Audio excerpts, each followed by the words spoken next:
Thanks for joining me today. I'm Tequila B with TruLuv Design. Today is my contribution to the Little Red Dress project.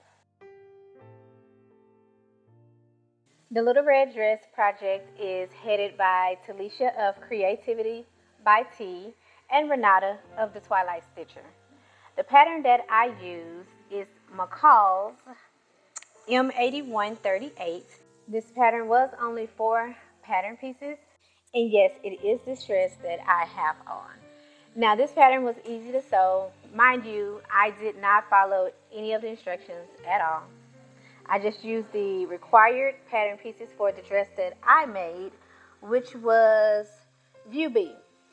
Now, View B does have a zipper, but if you see, I did eliminate the zipper. As I said, zippers are not my favorite thing to do, and I'm just not trying to fool with them right now. But I did keep the collar, and I kind of made it kind of like a cow neck, if you would say. It's a little weird because of how I did it, but it's okay. It was still wearable. It was still great. It was still cute. I still got compliments, and I still love it. After I did complete the process of constructing my garment, I did let it hang for 48 hours before completing my hem. The size that I cut for this pattern was, I believe, a size 14. The size 14 fit pretty well. I may have been able to get away with a size 12 if my fabric had a little more stretch to it. The pattern calls for a 2-way stretch knit with 50% cross grain. Suggested fabrics are rib knit, interlock, cotton knit, and novelty knit. I don't think this had quite 50% stretch, but it had a lot. This is a velvety-like stretch knit with some kind of, I call it an animal print. I'm not sure what kind.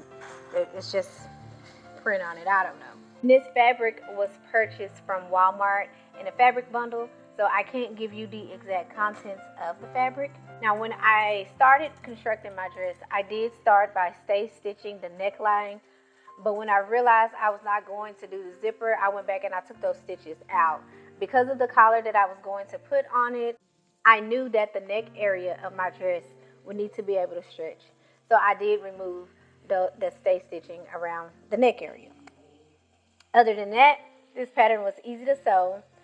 I can't really speak to the instructions. I just used my basic knowledge of constructing a dress, which is pretty easy. For the sleeves, I never like to do set-in sleeves. So I always use the flat method to put in my sleeves unless for some odd reason I absolutely have to follow putting in a set-in sleeve.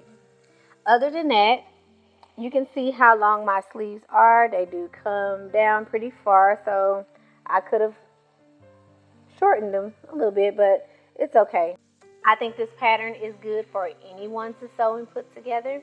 Like I said, pretty easy even without the instructions. If you know basic garment construction, especially with the dress, it's pretty easy. You have your back, your front, your sleeves, your neckband or collar. Do your hems and you're done.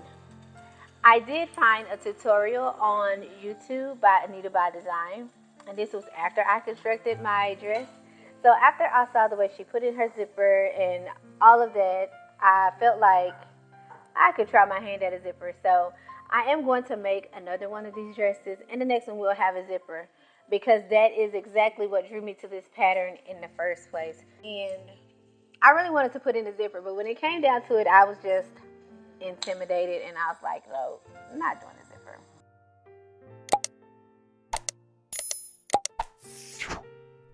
Would I sew this again? Of course I would. As I stated before, the next time that I do sew it, I will put in the zipper. I am glad to be able to have participated in the Little Red Dress project this year, and I hope to participate next year. This was fun and easy, and it gave me something to wear to our Christmas program at church.